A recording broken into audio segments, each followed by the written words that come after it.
The name of the title of the panel and discussion subject was about, is mobile media ready for prime time? A fascinating question, and one that isn't a yes or no answer. One of the things we discussed was what mobile media is really all about, and it's not just advertising, which I maintain and have for some time that it is not in good shape. Mobile advertising and the mobile industry is going about advertising all wrong. And one of the reasons it's at about $300 to $400 million right now, given its ubiquity, given its enormous distribution, is because it's gone about it all wrong. I find it very interesting that the celebration of mobile's ascent into advertising has to do with the fact that it'll quadruple in the next 4 years, up to $1.6 billion or $2 billion. You know, TV's at 70. TV's at 70 billion. Direct mail's at 50. Everybody on the planet by 2014 will basically have a phone. We'll be able to reach them. So I consider it a massive failure of an opportunity lost that the mobile industry has not understood and better taken advantage of the ability to deal with marketers on a level that understand their needs, as opposed to what has really happened in the marketing communications space. For mobile, we have a better toy, we have a better consumer experience, which is all true. Smartphones, and particularly Apple and iPhone and now iPad, are brilliant. They're just so brilliant in terms of consumer devices and the consumer experience that they have taken the world and on the consumer side by storm. But that doesn't get you Coca-Cola's budget. That doesn't get you Starbucks' budget. You've got to also pave the way by understanding how advertising is bought and sold, what a proposal looks like. How do you order it? Why, for example, does AdMob get excluded on Apple's platform? Which means that as a media director or a brand manager, what do I do? So my attitude typically is, if you want my money, you know, come back after you've sorted out all the fights. You know, your platform, your standard, your metric, that's fine. But I think the consumer acceptance means that it is inevitable that this will be a very successful marketing channel. And to date, it's enormously successful with apps. It's enormously successful with commerce, with games, with search. It will become enormously successful with local LBS, location-based services. But as far as advertising is concerned, you know, when the turf wars settle down and when the press releases are done, there will still be less than $2 billion in advertising if all goes well in the next 4 years, and that's an enormous failure. Not given the distribution and the consumer acceptance. One of the points that we discussed was television today has about a 30% media consumption. That is, 30% of the time that you're viewing media is viewing TV. But they get about a 40% share of the media spend. Now, that differential, and online is the opposite, by the way. They are disproportionately low relative to their pro rata consumption versus spend. And one of the reasons for that is I know how to buy TV. You know what's an interesting analogy, which I was pointed out to me by a client years ago in the auto industry. She said to me something very profound. She said, one of the most complex technological instruments on Earth is an automobile. And everybody knows how to buy one. And when you're done buying one, even though there's a few bumps in the road once in a while, but even when you're done buying one, you know how you get it home? You turn the key and you drive it home. It's got a standard interface. It's got user-friendly device for all that technology. You don't boot it up. You don't have to jiggle. You don't have to deal with hard drives and everything else. And it's as complex or more than anything that there is. That respects, in some ways, the audience that they're trying to get money from. Once some of these channels of distribution, these new media forms, understand that if I want to get, and I say Coca-Cola's, if I want to get Procter & Gamble's, Kraft's, or direct marketers' money, I've got to standardize the way that I ask them, they ask me for a proposal, we order it, we buy it, we report on it, and we measure it. And once that happens, I think they'll be very happy to get involved with distributing their messages where the audience is. But it's just too hard right now. And one thing I learned when I was a media director was, it's too hard, you just back away. Not underplaying the complexities of the technology and the issues involved. Canoe is an example in terms of a cable consortium and a addressable advertising platform. But in the end, culture is a big part of it. The media tribes and the brand marketing tribes and the technological tribes have got to begin to understand that if we're going to involve ourselves in an exchange of value, we've got to participate in the same media economy. Things wouldn't work very well in the US economy or the global economy without a common currency of exchange, the dollar being the most prolific, the most ubiquitous. There are media currencies of exchange and there are media ways of working. And if you want to reinvent that, that's fine. If you want to say that, these folks can't be on my platform and these folks can't be on mine, and I'm going to charge CPM plus CPC when iAd comes out, and I'll give you certain information, but I won't give you others, then you've got to deal with the consequences as well. The consequences aren't that nobody will advertise on the iPhone or the iPad. They will. But the consequences are we're at 2 billion instead of 40 billion. That's the consequence. It's an opportunity lost of not an insignificant amount of money. I spent half my life on the agency side. I've been media director, I've run an agency. I spent half my life on the client side. So I've got, without choreographing it, I wish I could have, but I didn't. I've gotten this holistic view of what the needs of both sides are, what the value is that agencies and their expertise bring, what the needs are of clients and how you release money and why you release money and how you measure success and what you're good at, what you're afraid of and what you rely on with other people. So yeah, we work some with agencies, we work mainly with clients, and over the last 4 years we've worked primarily in what I call the marketing technology space. I'm a good technical layman. That is to say that in a group of us guys, I'm pretty tech oriented, but I also know my limitations. When you're in with code writers and software engineers, the level of complexity that they deal with and the pace of change, I have nothing but enormous respect for. What I do primarily is I understand what capabilities these new marketing enabling technologies provide for what end user, B2B or B2C. And what I try to do and my team tries to do is define with great clarity what is the value that it's bringing. When you define that value to an end user, to B2B or B2C end user, you can then monetize that value. You can value it in terms of a currency. And you can say, here's a new business model, here's a new revenue model. You can then test with some discipline. We view in many respects at EMG platforms in a different way. We view platforms as a set of marketing and even media principles. And we view the applications on that set of principles as interactive TV, IPTV, web, and particularly online video as it's now growing, and mobile. And I also make a distinction, I might add, between mobile and mobility. One of our clients is involved in the world's first IFE media network, that's in-flight entertainment. So mobility to me is really the space that we're talking about. A mobile device, which is a smartphone or a feature phone or others, is also connected to an iPad, which is something on the move, is also connected to a notebook, which is also connected to an in-flight entertainment seat-back system. So I'm looking really at the on-the-move audience, if you will, and what are the unique characteristics and attributes of some of these capabilities, and how do we monetize that? We're about as monetizing value for an audience. So the in-flight entertainment system, would you call that a marketing enabling technology?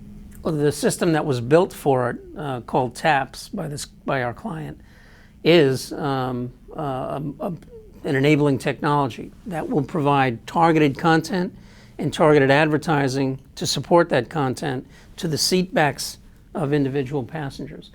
Addressability, by the way, in targeted advertising is not new. Targeting has been around since Little House on the Prairie, when Mrs. Olson, said hello to each of her customers, had a database in her head about what they bought, what their bill was, who their kids were. I mean, that's targeted advertising and marketing. We've simply institutionalized it over the last several hundred years, and now we've got the ability to do it on a mass scale, but we haven't done it, really. We haven't done it for a whole lot of reasons. Addressable advertising has been talked about for the last 12 years since the full service network and in some various other forms. So we've got a lot of work to do. And I think what is different now and why I'm very confident about our ability to succeed is that the consumer is now literally taking the point. They're adopting the devices, they're adopting the behavior, they're adopting they're demanding that you send me your content where I want it, when I want it. Foursquare, for example, another example of a phenomenon in the making right before our eyes, is a consumer-led phenomenon. I'm in Subway, I'm the mayor, and I want a free sub. So give it to me. Yeah. And, I think that kind of behavior, consumer-led behavior, is what's going to force advertisers to deal with some of these structural issues that I referred to. I'm saying two things. On the one side, I'm saying to the brands and to our clients, this is what it can do. Remember, a lot of our clients are the Foursquares of the world. Okay. And what I'm trying to explain to them simultaneously is this is what the needs of the brands are. I mean, they're the ones that have the $100 million budget. So what are you telling Foursquare? I'm telling them, try to understand what you are creating as it relates to the needs of, make it up, Coca-Cola. Who are they trying to reach? What are the touch points in which they want to reach them? What's the value that you're creating in each of those touch points for a relationship with that consumer? Are you capturing data for them that they can utilize? I mean, we talk a lot about databases, but the only ones with any skill in using data are direct marketers. I mean, again, I don't want to use Coca-Cola or Starbucks or P&G because they're all enormously sophisticated. But they would tell you that their core skill set is in database utilization. That's the purview of direct marketers and has been for a long time. So what I'll try to tell them is that if you want to maximize your ability, first understand the value as it relates to the client, understand what they need in order to prove the case. That is, how do you test it in a disciplined way? How do you compile the data from that test? And how do you prove from a return on investment standpoint that it worked or it didn't work? And then how does it fit into everything else they do? The CMO of a brand company or the media director at a major agency doesn't necessarily only look channel by channel. Even though the organizational design sometimes fights that, in the end, somebody's got to say, I invested $100 million and the CFO is walking in my door tomorrow and he's going to say, what did I get for it? So you've got to view it in a holistic way. You've got to view it from the standpoint of marketing communications as a continuum. It's like a team. Somebody plays second base, somebody plays shortstop. Everybody's got a role if you're going to win the game. So some of the marketing communications programs need to create awareness and create impressions and what Joe used to call the opportunity to see. And some need to involve and engage, and some need to create transactions right there. But all of it is designed for the same reason. It's to be a step on the road toward ultimately a sale, toward a transaction. Otherwise, we're kidding ourselves. This is not about the 50s and the 70s where you could go claim your Christmas bonus on the basis of how many people you reached with a message. It's all different. You can argue the nuances of the consumer's in control or not. I maintain very firmly that they are. But there are implications to whatever level of consumer control you see. There are implications to that in terms of organizational design, in terms of behavioral patterns. And as I said on the panel, what Jobs has done more brilliantly than anyone has ever done before him is understand the pulse of the consumer and provided a consumer experience on the iPhone, the iPad now, and earlier, I guess, on the Mac. That is just unlike anything else. So he's winning ultimately where it needs to be won, on the consumer front. And how you monetize that win, he's doing with consumers. They're purchasing his devices, they're purchasing apps, they're purchasing music. They're doing a variety of things that they've never done before. But what he's not going to do is crack the code on advertising if he doesn't play well with the other platforms. My understanding of the facts, which could be right or wrong, the reports that I have seen suggest that they have barred AdMob from serving ads on iPads and iPhones. Now, that's what I understand. If that's true, that's a mistake. If, as Kanishka said, that they are putting a different tier, that's a less of a mistake, but it's still a mistake. Because in the end, if you're asking for my money as a marketer, work it out, fellas. You know, I need to feel the same way I feel when I go buy radio ads or TV ads or print ads or even online ads. You know, I don't have to make a distinction between negotiating with ABC and negotiating with Turner. I mean, it's TV. So I don't have to worry about platforms and standards and, you know, I can get this information from you. I can integrate my data here but not here. That's your issues. If you want my money, give me some standards. Make it easy for me, because it's just all too hard. And remember, this is coming at a time when agencies, who are my planning arm if I'm a CMO, have reduced their had their margins reduced substantially. Their staffs are reduced. Digital media is an enormously labor-intensive set of channels to buy and plan and buy and measure. So they're doing everything wrong. They're making it harder, not easier, and then they wonder why their share of dollar is not equal to their pro rata share of consumption. That's why. And it's fixable, but it's going to take a lot of work. And I think what we need is an industry similar in some respects to the MI4 initiative, I think, which began the process of defining engagement. And I think we need an industry initiative in order to address this issue. Because I think there's a multi-billion-dollar gap between what's being produced in mobile media, for one, and what ought to be produced today. When you say there's a lag, Steve, as Michael pointed out earlier, there's a cultural issue as well. Yeah. Remember, ever since 2000, we've been saying to ourselves, is this the year of mobile? We've had a 10-year lag. You know, the adoption pattern, the consumption and usage pattern of these devices has been enormous and successful. And the question really isn't, will it be successful ultimately? The question is it going to be what should be 3, 5, maybe even 10 years, which we've already spent, or is it going to be a generation? Right. The inevitability of its success, I think, is something that I will agree, and we all should agree too, because that's up to the consumer in the end. But it's been 10 years already. I think a coalition of a consortium of all the players. And I think that's why you overcome the cultural issues. But I've been involved in this before. Some years ago, we had something called the Addressable Advertising Coalition. And we had all the players involved, the content distributors, the set-top box makers, the networks. The only constituency, if you will, that wasn't represented at that table at that time was the consumer.